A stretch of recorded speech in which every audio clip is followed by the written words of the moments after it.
Shalom à vous, frères et sœurs bien-aimés. Que la paix du Très-Haut repose sur vous abondamment. Bienvenue sur Psalmist Kingdom, le canal où les mystères spirituels sont révélés pour l'élévation, la restauration et l'alignement des âmes.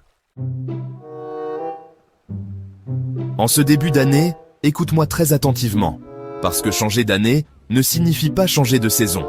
Beaucoup sont entrés dans une nouvelle année, mais spirituellement, ils sont encore bloqués dans l'ancienne. Avant tout rituel, toute prière spécifique ou tout engagement spirituel, je t'invite fortement à passer par la consultation spirituelle afin de connaître ta saison exacte, car chaque âme a un chemin différent. Chaque année, des millions de personnes disent « Cette année sera meilleure ». Mais très peu se demandent « Qu'est-ce que le monde spirituel exige réellement de moi cette année ?» Écoute cette vérité. Il y a un temps pour toute chose, un temps pour toute activité sous les cieux.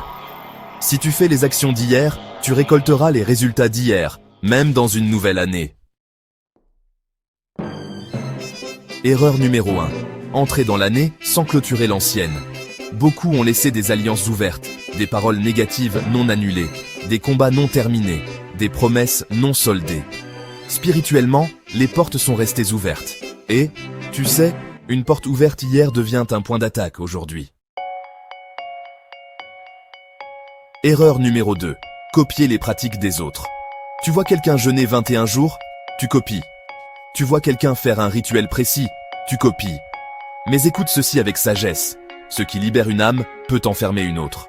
Chaque destinée a son langage, ses clés, ses prescriptions. C'est pourquoi, vraiment, la consultation spirituelle est primordiale.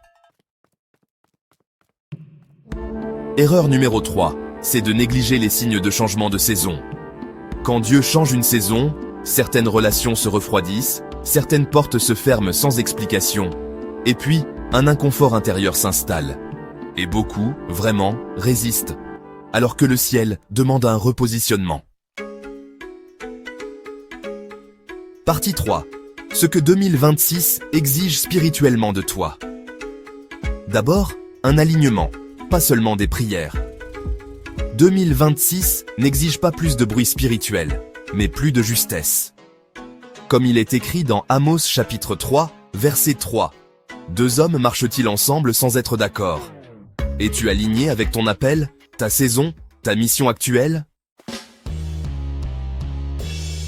Ensuite, il s'agit d'une purification consciente, pas une purification automatique, pas une répétition religieuse, mais une purification ciblée, selon ce que ton âme traîne encore. Alors, il y a des personnes qui doivent, purifier leur sommeil, leur maison, leur corps, leurs paroles, et même leur environnement spirituel. Troisièmement, il faut prendre une décision ferme de rupture avec les cycles. 2026 ne tolère plus, vous savez, les retards chroniques, les recommencements perpétuels, ni les combats hérités. Dans le livre d'Ésaïe, il est écrit « Ne pensez plus aux événements passés. Voici, je fais une chose nouvelle. Mais attention, le nouveau ne s'installe pas dans l'ancien. » Je parle maintenant à une âme précise. Peut-être que tu ressens que ta vie recommence toujours au même point. Ce n'est pas un hasard, tu sais. C'est un cycle non fermé. Le Seigneur dit « Tant que tu ne discernes pas, tu répéteras. Tant que tu ne consultes pas, tu tâtonneras. Tant que tu ne te réalignes pas, tu tourneras en rond. » Mais cette année, le ciel t'accorde une clé, si tu fais ce qu'il faut, au bon moment. Bien-aimé ou bien-aimé, 2026 ne sera pas difficile, mais exigeante.